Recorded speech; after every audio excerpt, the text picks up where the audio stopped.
Many of you who have been closely following my analytical videos regarding the geopolitical situation in the Middle East have most likely noticed what amazing changes have begun to take place in this strategically important region of the world. Well, as they say, the East is a delicate matter. I am sure that those of you who closely follow my videos are no longer surprised that the Turkish president is always saying one thing and doing another.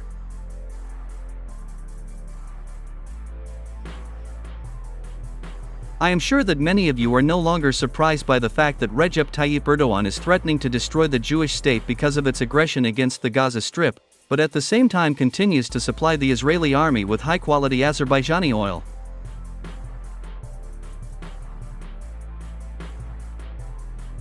By the way, the Turkish leader does the same things also concerning Russia. Turkey continues to regularly supply the armed forces of Ukraine with various types of weapons, but at the same time, Erdogan claims that Moscow is a strategic ally and partner of Ankara. The fact that Turkey is trying to sit on two chairs at once in the geopolitical arena of the world is not a secret.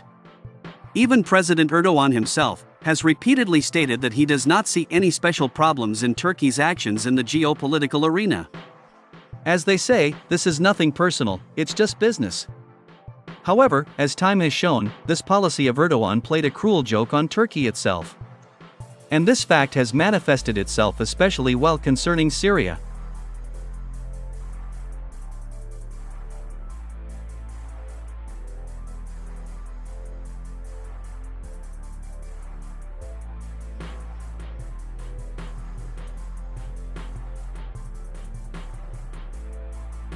Let me remind you that until March 2011, the relationship between Turkey and Syria was at a very high level. Moreover, Erdogan even called the head of the Syrian Arab Republic, Bashar al-Assad, his dear friend and brother. However, in 2011, after waves of protests and uprisings began in Syria, Turkey declared Bashar al-Assad its enemy, and completely sided with the United States and the so-called Western coalition in their support of armed rebels, who plunged Syria into a real hell.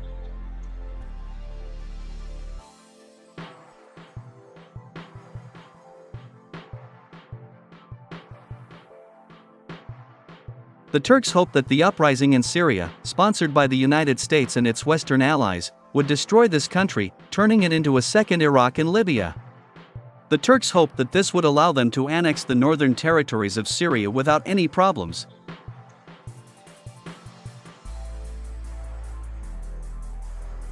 However, in 2015, Russia decided to intervene in events in the Middle East, and actually saved Syria from total destruction. In a few months, the Russian army and the aerospace forces had strengthened the Syrian troops so much that Bashar al-Assad not only held Damascus but also began to regain control of the rest of the Syrian cities. Against this backdrop, in 2016, Turkish leader Erdogan announced the start of the military Operation Euphrates Shield, the main goal of which was to overthrow Bashar al-Assad. I am sending the Turkish army to Syria in order to finally stop the brutal dictator Assad and save the Syrian people, Erdogan said. However, the experienced Syrian army, with the support of Russian combat aviation, turned out to be such a powerful force that Turkish troops could not even approach small Syrian cities.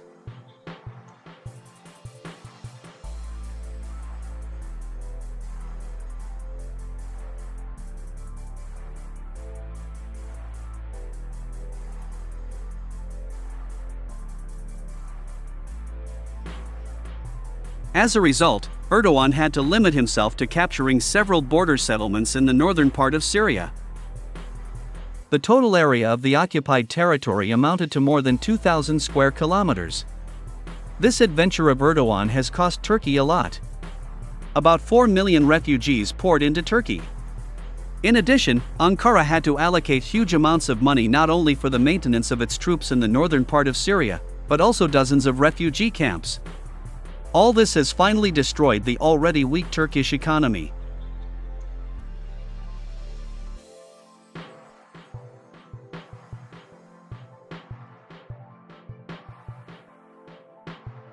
Against this backdrop, Turkish leader Erdogan is well aware that he is in a serious impasse, and that he needs to resolve the Syrian issue as soon as possible. At the moment, Turkey is literally begging Damascus to hold talks between Erdogan and Bashar al-Assad. However, Syria, realizing that it had won a victory in this confrontation, started to set terms for Turkey. Damascus has officially announced that it will hold talks with Ankara only on condition that Turkish troops leave the northern part of Syria and stop supporting terrorists in the region. Surprisingly, Turkish Defense Minister Yasar Güler said that Turkey is ready to withdraw its troops if Syria secures its northern borders from Kurdish military groups. Moreover, even the Turkish nationalists, led by Devlet Bahçeli, began to call on Erdogan not only to withdraw Turkish troops from the northern part of Syria but also to unite with the Syrian army in order to achieve a common goal: the final destruction of pro-American Kurdish formations.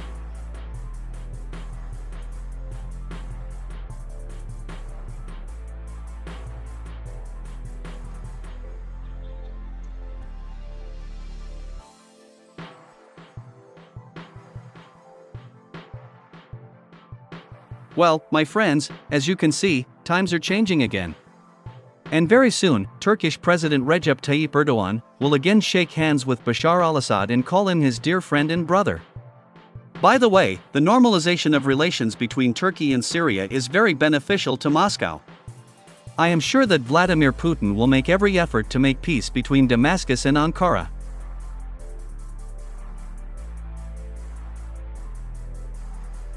As I said earlier, a multipolar world provides for the elimination of all hotspots not only in the Middle East, but also around the world, which were created by globalists to maintain their power and influence. Constant conflicts in all parts of the world allowed globalists to divide and rule.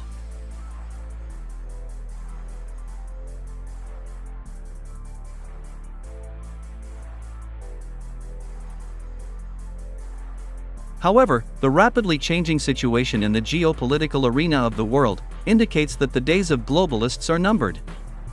Unfortunately for the globalists from Washington and London, everything that is happening indicates that the unipolar world is in a state of agony, and that very soon, the long-awaited peace will reign not only in Eastern Europe, but also in the Middle East.